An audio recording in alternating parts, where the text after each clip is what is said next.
Welcome to the Deep Dive. Today, we're looking at something, well, potentially really significant.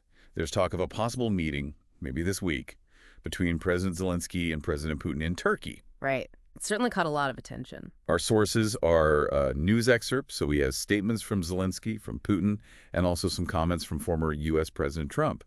And our goal here really is just to unpack what's developing, what are the key points and maybe the big hurdles for these potential talks. Yeah, and what jumps out right away is Zelenskyy. He's publicly stated he's ready. Ready to meet. Ready to meet in Turkey this Thursday, he said.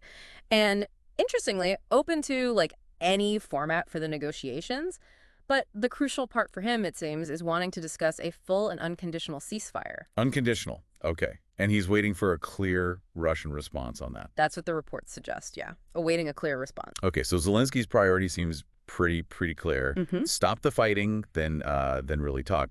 Now, Putin's side, his offers also mentions Turkey, also this Thursday. And he talks about direct negotiations without any preconditions. Yeah. Sounds promising, but... Yeah, there's always a but, isn't there? He immediately pivots to saying the focus needs to be on eliminating the root causes of the conflict. Right, root causes. What does that typically signal from the Russian perspective? What are we likely talking about? Well, historically, and based on their statements, this likely points to, the bigger picture issues for them. Things like NATO's presence in Eastern Europe, the status of Russian speakers within Ukraine, Ukraine's overall geopolitical alignment. These are long-standing Russian concerns. So even though he says no preconditions for the meeting itself, Yeah. the agenda he's bringing, it's already quite loaded. Exactly. The agenda itself kind of sets a condition for what the substance of the talks should be, in their view. Okay. And this ties right into Russia rejecting those European calls for, what was it, a 30-day ceasefire? Yeah, they push back on that. Their position seems firm. Yeah. Talks in Istanbul first. Any discussion about a ceasefire, they say, has to come after those initial talks. So that's a direct clash. Zelenskyy wants ceasefire discussions up front, unconditional. Russia says talks first, then maybe ceasefire. It's a fundamental sequencing problem, isn't it? Both might be willing to show up, but they have completely different ideas about step one. Feels like arriving at the same station but wanting to board different trains. That's a good way to put it. And it forces you to ask, what does each side actually hope to achieve right at the start, even before a ceasefire is agreed?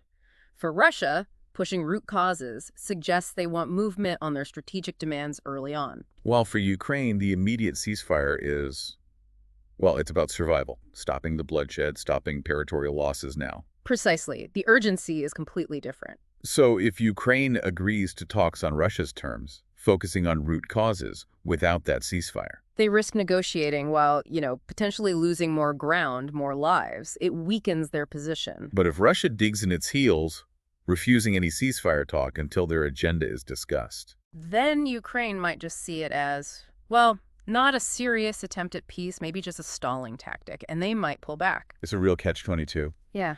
And then you have former President Trump weighing in. Right. He urged Ukraine to immediately, his caps, agree to Putin's offer. His angle seems to be find out if a deal's even possible. Yeah, sort of a pragmatic, almost transactional view. Go, talk, see if there's anything there, and then report back to the U.S. and Europe. Let's get moving, seems to be the message. Okay, so summing this up a bit. We have this potential meeting, which would be huge. The first direct leader talks since the full invasion. Big deal. Insignificant, yeah. But the massive sticking point, it seems, is this fundamental disagreement. What comes first? Ceasefire, like Ukraine demands, or tackling these root causes, as Russia insists. That difference in priorities is, I think, the absolute core issue right now. Zelensky's need is immediate humanitarian. Putin's focus seems much more on the long-term strategic map. So what could a realistic, successful outcome look like, even just from an initial meeting like this, assuming they even get in the same room? Realistically, maybe not a breakthrough ceasefire on day one. That seems unlikely, given the gap. But maybe an agreement to actually structure future talks, perhaps setting up working groups on specific issues, finding a way to discuss both the immediate need for de-escalation and those longer-term issues, maybe in parallel tracks. It's incredibly difficult. Like trying to walk and chew gum at the same time, as they say. Exactly. It requires acknowledging both sides' core demands simultaneously. Okay, so for you listening, considering everything we've just discussed, these stated positions, the priorities, what do you think is the single biggest hurdle here? And beyond just meeting, what could a genuinely positive